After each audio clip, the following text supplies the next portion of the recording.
जी नमस्कार, स्वागत है आप सभी का। हम बात करेंगे कोर्ट केस का। तो हो सकता है आप में से कुछ लोगों को नाराजगी हो, जिनको ये लगता है कि मेरे फेवर में ये बातें नहीं हो रही हैं, पर इन जनरली मैं फेवर की बात नहीं करूंगा। जो मुझे लगता है, जितना मैंने स्टडी किया है, उसका हम डिस्कशन करेंगे। जनरली मैं अवॉइड भी कर रहा था ये वीडियो बनाना, बहुत कंसिस्टेंसी के साथ बच्चों का मैसेज आने लगा, तो मुझे लगा कि भाई मे भी उनको कुछ हेल्प मिले। अब हेल्प क्या मिलेगा पता नहीं, पर बहुत कंसिस्टेंसी के साथ, स्पेशली यूपी में हेड ऑपरेटर की कोई वैकेंसी है जिसको लेके इन बच्चों का मैसेज है, तो मुझे लगा कि ठीक है, बातें कर लेते हैं। अब मैं यहां पे इन जनरल बात करूंगा। अगर आपको स्पेसिफिक यूपी की बात चाहिए कि सर हमारे केस में क्या होगा, या मेरी एडवाइस चाहिए या सजेशन चाहिए, तो आपसे रिक्वेस्ट है कि आप इंस्टाग्राम पे या फिर टेलीग्राम पे, दोनों में से कहीं पे मुझे पर्सनली कांटेक्ट करिएगा, हम वहां पे डिस्कशन करेंगे। अभी मैं जनरल डिस्कशन करूंगा।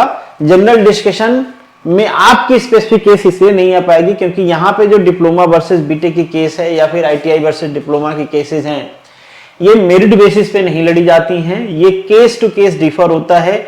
इवन दो सेम स्टेट हो, अलग अलग वैकेंसी है, वहां पे अलग अलग जजमेंट आ जाते हैं, तो उनका कोई इन जनरल मेरिट नहीं है कि ऐसा जजमेंट आ गया और सब जगह ऐसा ही होगा। ऐसा कुछ भी नहीं है। कई जगह बीटेक जीत जाता है, कई जगह डिप्लोमा जीत जाता है, तो it's depend upon the individual case. अब केस में क्या क्या चीजें होती हैं जो वेरिएबल होता है, एक तो होता है आपका एडवर्टीजमेंट कि उसमें क्या मेंशन किया गया है, और दूसरा क्या वो एडवर्टीजमेंट जो रिक्रूटमेंट रूल है उससे डिफर करता है। अगर डिफर नहीं करता है, अमेंडमेंट कुछ हुआ है, तो कब हुआ है, एडवर्टीजमेंट से पहले हुआ है, एडवर्टीजमेंट के बाद में हुआ है, या बहुत सारी और चीजें होती हैं।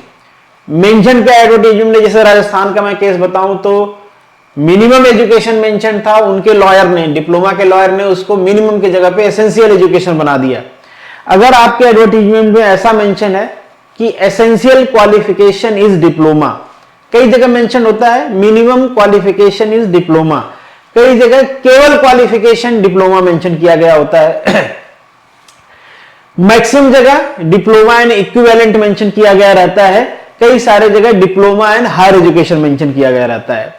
तो अगर कहीं पे diploma and higher education mention है तो उसमें बीटेक अलाउ है, उसमें केस करके कोई फायदा नहीं है और ना ही केस जीत पाते हैं। अगर सेम चीज आपके रिक्रूटमेंट रूल में भी मेंशन है तो ज्यादातर मैटर फंसते हैं यहां पे कि अगर diploma and equivalent education mention है, मिनिमम एजुकेशन मेंशन है या एसेंशियल एजुकेशन मेंशन है, इन जगहों पे केस हो जाता है। और वो केस, जैसे मैंने कहा, मेरिट बेसिस पे नहीं होता है, इंडिविजुअल केस स्टेटस के हिसाब से, आर्गुमेंट के हिसाब से जजमेंट्स आते हैं।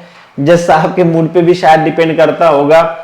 कई बार चीजें किसी और के फेवर में जा रही होती है, पर सडनली पूरा केस यू टर्न हो जाता है। जैसे राजस्थान में हुआ, फेवर हो रहा था, केस देख के भी लग रहा था, ऑर्डर्स देख के भी लग रहे थे कि बीटेक जीत जाएगा।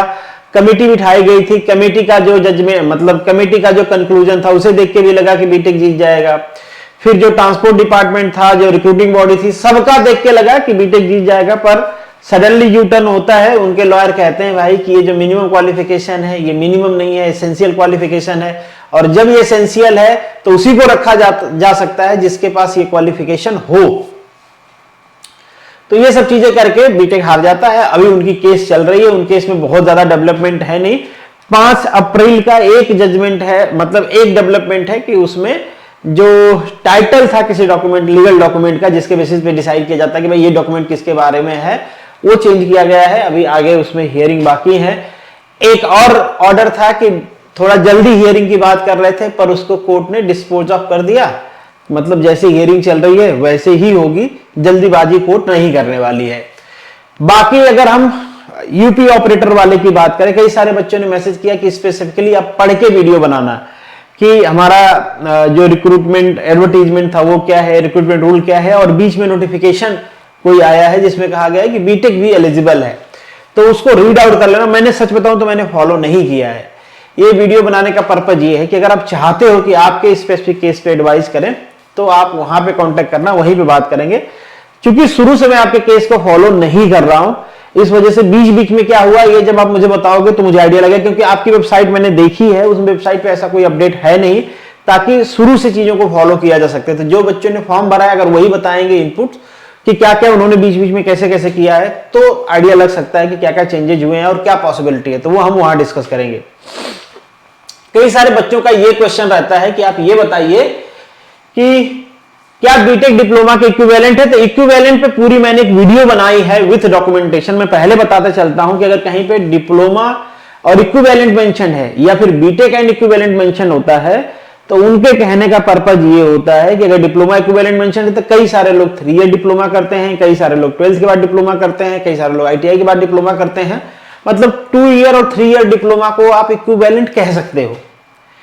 ये मतलब ये नहीं होता कि इक्विवेलेंट मेंशन है तो बीटेक वाला इक्विवेलेंट हो गया डिप्लोमा को। BTech is the higher degree than diploma, उसी तरीके से जैसे डिप्लोमा हायर डिग्री है ITI की, ITI से हायर डिग्री। अब ITI वाले कहें कि कहीं पे किसी पोस्ट के लिए ITI या इक्विवेलेंट मेंशन है तो हम डिप्लोमा वाले एलिजिबल हैं, ऐसा नहीं है। ऐसा केस हुआ है, कहीं पे फीटर की वैकेंसी थी, ITI बेस पे उसमें डिप्लोमा ने फॉर्म भरा और उसमें भी केस हुआ है। तो इक्विवेलेंट का मतलब ये नहीं होता कि हायर डिग्री लोअर डिग्री के बराबर हो जाए। इक्विवेलेंट का मतलब होता है कि उन डिग्री में कई बार वेरिएशंस होता है, जैसे कि बीटेक भी कई बार 3 ईयर का कई लोग करते हैं BSc करके या डिप्लोमा करके, कई सारे बीटेक 4 ईयर का करते हैं। तो इक्विवेलेंसी का मतलब होता है कि ये उसकी इक्विवेलेंट है। कई बार ब्रांचेज इक्विवेलेंट होती हैं, जैसे कुछ ब्रांचेज हैं, कई जगह आप देखोगे कि मैकेनिकल, ऑटोमोबाइल, प्रोडक्शन, इनको इक्विवेलेंसी में मतलब जहां पे पैरेलल चीजें हैं उनको इक्विवेलेंसी से कंपेयर किया जाता है, ना कि हायर और लोअर को इक्विवेलेंसी के साथ कंपेयर। भाई हायर और लोअर अगर बराबर ही हो जाएंगे, 1 kg 2 kg के बराबर हो जाएगा, ऐसे हो जाएगा, क्या आप उसको इक्विवेलेंट बोल दोगे? क्या इक्विवेलेंट नहीं है। अगर इक्विवेलेंट होता तो हायर क्यों होता? अगर 2 kg 1 kg के बराबर है तो फिर वो 1 kg ही होता ना, 2 kg क्यों होता? तो बहुत सिंपल लॉजिक है कि इक्विवेलेंसी का मतलब ये नहीं होता है कि हायर डिग्री होता है। बहुत बार कंफ्यूजन होता है, ये नहीं है इक्विवेलेंसी। और यही गलती, सेम गलती आपके राजस्थान वाली केस में हुई थी कि उनके लॉयर पकड़ के बैठे थे कि इक्विवेलेंसी मेंशन्ड है, इक्विवेलेंट मेंशन्ड है, इसलिए बीटेक को एलिजिबल किया जाना चाहिए, और वो केस हार गए। कहा गया भाई बीटेक इक्विवेलेंट थोड़ा होता है, बीटेक हायर डिग्री होती है। तो अगर कहीं पे ऐसा है तो इक्विवेलेंसी के बेसिस पे केस नहीं जीता जा सकता है। अब क्वेश्चन उठता है कि हमारे एडवर्टीजमेंट में क्या मेंशन है और रिक्रूटमेंट रूल में कई बार गलतियां होती हैं। रिक्रूटिंग बॉडी देखते नहीं कि रिक्रूटमेंट रूल में क्या मेंशन है, और वो आपके एडवर्टीजमेंट में मेंशन कर देते हैं कि ये डिग्री एलिजिबल है, या सेपरेट नोटिस निकाल देते हैं। जैसा कि बच्चे बोल रहे हैं कि हेड ऑपरेटर में किया हुआ है, एक बड़ी वैकेंसी है हेड ऑपरेटर की डिप्लोमा बेसिस पे। तो वो मैं तब उसके बारे में हम कुछ डिस्कशन करेंगे जब आप वहां पे इंडिविजुअली हमसे डिस्कस करोगे। मैं केस का कुछ अपडेट ले लूंगा, उसके बाद उस पर बात करेंगे। पर एक इन जनरल में बताते चल रहा हूं कि ये मैटर बहुत जगह उठ रहा है, कहीं बीटेक जीतता है, कहीं पे डिप्लोमा जीतता है। ये कई सारी चीजें होती हैं कि रिक्रूटमेंट रूल में क्या मेंशन है, गवर्नमेंट की मंशा क्या है, क्या उन्होंने रिक्रूटमेंट रूल पहले बदल दिया है या नहीं बदला है, क्या पॉसिबिलिटी है, वो किसको लेना चाहते हैं, किसको नहीं लेना चाहते हैं, इन सभी बातों पे। और उससे ज्यादा बड़ा कि जो लॉयर है आपका वो कैसे आर्गुमेंट करता है, उस पर भी डिपेंड करता है। अब एक चीज लास्ट में मैं कहता चलूं कि इन जनरल कोई नहीं बता सकता कि भाई कौन जीतेगा, बीटेक या डिप्लोमा। कई जगह बीटेक जीत जाता है, कई जगह डिप्लोमा जीत जाता है, वो इंडिविजुअल केस पे डिपेंड करता है। मैंने पहले भी कहा कि ये जनरल मेरिट के बेसिस पे केस नहीं लड़ा जाता। इससे पहले जनरल अंडरस्टैंडिंग थी कि लोअर डिग्री अगर क्वालिफिकेशन मांगा गया है तो उस पर हायर डिग्री एलिजिबल है, पर धीरे धीरे मैटर कोर्ट्स में जाते गए और कॉम्प्लिकेसी बढ़ती गई। कई जगह हायर क्वालिफिकेशन जीत जाता है, कई जगह लोअर क्वालिफिकेशन जीत जाता है। कई बार आर्गुमेंट जब हो रहे होते तो कोर्ट्स के जो ऑब्जर्वेशन या कमेंट्स आते हैं, जैसे सुप्रीम कोर्ट ने कहा था कि हायर डिग्री कोई अभिशाप नहीं है, अगर लोअर डिग्री मांगा गया है तो हायर डिग्री को एलिजिबल करना चाहिए। कई जगह जो लोअर कोर्ट्स हैं, हाई कोर्ट्स हैं, वो अपने जजमेंट या ऑब्जर्वेशन में कहते हैं कि लोअर डिग्री अगर एसेंशियल क्वालिफिकेशन है तो उस पर हायर डिग्री को एलिजिबल नहीं किया जा सकता। तो ये डिपेंड करता है कि जैसे कोर्ट का मूड क्या है, आर्गुमेंट कैसा हो रहा है, और इंडिविजुअल केस क्या है, रिक्रूटमेंट रूल क्या है, तो उसके बेसिस पे डिस्कशन करेंगे। अगर आप लोग बहुत ज्यादा इंटरेस्टेड हो तो इस पे कांटेक्ट करना आप लोग मुझसे। हम वहां पे जो जो आपके इनपुट्स होंगे वो मैं रीड आउट करके एक बार, ये इंस्टाग्राम पे आप मैसेज कर सकते हो या टेलीग्राम पे, आपके इंडिविजुअल चीजों को रीड आउट करके फिर आपसे डिस्कशन करेंगे कि आपके केस में क्या पॉसिबिलिटी है। हालांकि मेरे वीडियो बनाने से, मेरे कहने से कोई फर्क नहीं पड़ता है, बट फिर भी आपका इंटरेस्ट है तो इनपुट जरूर देंगे। एक अंडरस्टैंडिंग होती है कि आप क्या कर सकते हो, तो वो चीजें हम इंडिविजुअली डिस्कस कर लेंगे। चलिए मिलेंगे नेक्स्ट वीडियो में, तब तक के लिए all the best, good luck and जय हिंद।